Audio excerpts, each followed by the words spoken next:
les discothèques, on les ferme, point. Donc là, c'est un mur. Si vous voyez, c'est même pas, il n'y a pas de discussion, il n'y a pas de débat.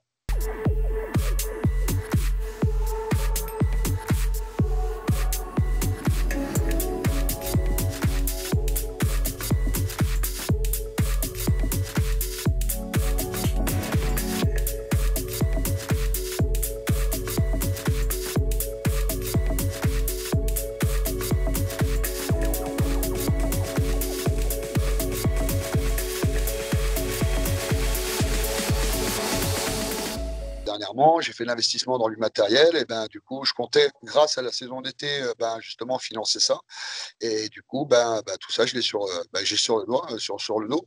Puis surtout, il y a une réouverture hypothétique en septembre, parce que ils nous font le coup depuis quand même pas mal de temps. Donc, il n'est pas dit au mois de septembre, ils vont le discuter normalement le 21 septembre, logiquement, pour éventuellement réouverture, donc le week-end qui suit, donc le 25, voire début octobre. Les discothèques sont arrivées avec un protocole sanitaire assez pointu. Ils ne sont pas arrivés comme ça, on veut juste le rouvrir, et vas-y, on allait, hein, vas-y, on serre les verres, machin, tout le monde danse, c'est la fête. Non, non, non. Il y avait un protocole sanitaire, on voulait mettre des tables pour casser la piste, avec des personnes autour, avec les masques. Les personnes sont identifiées à la porte. Donc, soit avec justement l'application Covid-19, comme on ne peut pas obliger l'application, on donne le choix, on dit aux personnes une carte d'identité pour nom, prénom et un numéro de téléphone. Au cas où il y a un problème, on vous appelle. Au moins, c'est listé. Mine de rien, les personnes qui rentrent, elles sont traquées. Du coup, si il y a un foyer épidémique, un cluster qui se déclare, on peut identifier toutes les personnes qui sont à l'intérieur. Chose qu'on ne peut pas faire dans une soirée privée, dans une soirée personnelle, dans un bar ou machin, parce que c'est du aller-aller. Donc voilà, on est dans un établissement où, par exemple, il y a des systèmes d'aération qui sont largement mieux que ce qui peut se faire en bar ou dans d'autres milieux, M. Véran. Je pense que même carrément, il ne l'a pas lu. Il n'a pas lu et dès le début, il a dit non. Il ne voulait pas en entendre parler. Les discothèques, on les ferme, point. Donc là, c'est un mur. Si vous voyez, c'est même pas, il n'y a pas de discussion, il n'y a pas de débat. C'est pas, c'est la répression pure et dure, quoi. On pourrait éventuellement imaginer au moins qu'il aurait pu tester. Tiens, on va prendre un département, on va voir comment ça se passe. Si ça se passe bien, après on applique aux autres, au moins.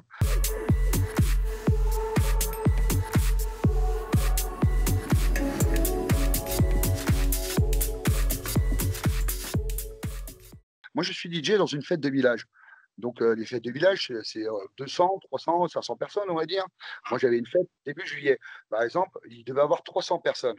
Donc, moi, je me suis dit, c'est obligé qu'on va me donner l'autorisation de faire ce soirée. Ils organisent la fête de la musique partout dans les villes.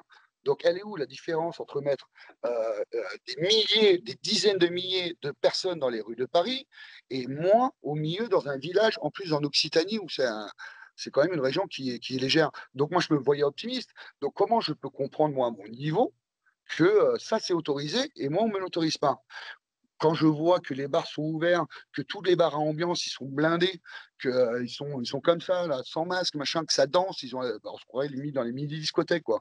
Et qu'il n'y a personne qui dit rien. C'est normal qu'on se mette en colère, qu'arrivé un moment, on y va, on va faire une manifestation, on va aller dans la rue et dire arrêtez, arrêtez de nous prendre pour des cons. C'est de l'injustice, c'est juste de l'injustice, quoi.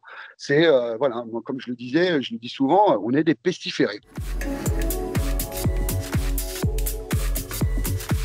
Il y avait 4000 discothèques dans les années 80. Là, il en reste 1400. Ça fait une sacrée chute déjà. Et donc, ils annoncent la fermeture de 50%. Donc, ça fait 500 clubs qui restent de rester, 500-600 clubs. S'il y a moins d'endroits où elle est mixée, fatalement, il risque d'avoir moins de travail, quoi. Surtout que le métier de DJ, c'est un peu démocratisé avec l'évolution de la technologie. C'est quand même beaucoup plus accessible. Là où avant, moi, je sais qu'il me fallait des vinyles. Chaque vinyle, c'était 10 € le vinyle. Donc, il fallait que j'y aille. C'était un investissement. Et puis après, mixer sur vinyle, c'était quand même un peu plus complexe que mixer sur les petits contrôleurs où tu appuies sur un bouton et ça marche tout seul. Donc, du coup, en fait, il y a beaucoup plus de DJ. Il y a même des écoles de DJ, machin. Donc, avec toute cette demande, ça va être sympa, hein. Le problème, c'est qu'il n'y aura plus de club où aller mixer. Enfin, il y en aura beaucoup moins, quoi. Il y en a quelques-uns déjà, là. Moi, je connais pas mal de potes DJ, des très bons, hein, qui commencent à se dire, il va falloir que je trouve un plan B.